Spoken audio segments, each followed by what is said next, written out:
But very importantly, and I said it, Ukraine, ceasefire. Ukraine, ceasefire. Just agreed to a little while ago.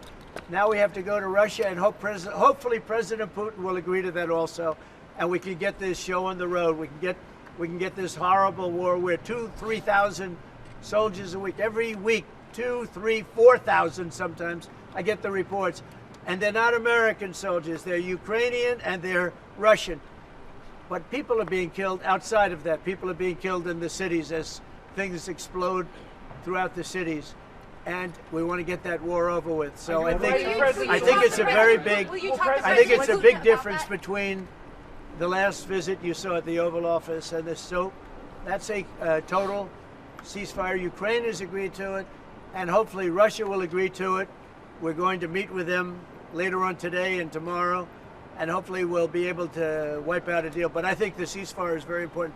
Is Zelensky invited back to the White House?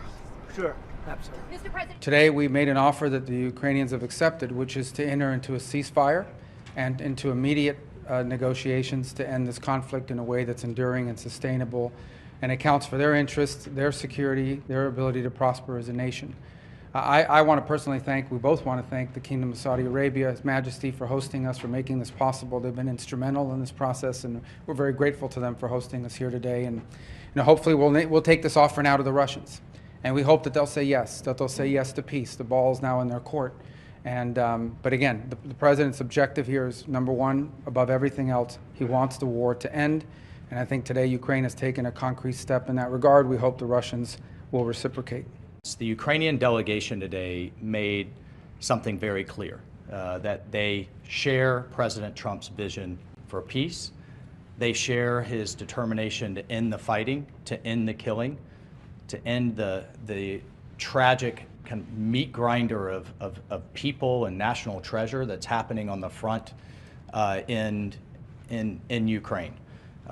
Number one. Number two, they made concrete steps and concrete proposals, not only accepting our proposal for a full ceasefire, which you can see the details of which are in our joint statement that we released together, but we also got into substantive details on how this war is going to permanently end, what type of guarantees they're going to have for their long-term security and prosperity, but also really looking at what it's going to take to finally end this the horrific fighting. As a result of that, and I think as a result of this positive step forward, the President has decided to lift the pause on aid and on our security assistance to Ukraine going forward, and that's effective immediately.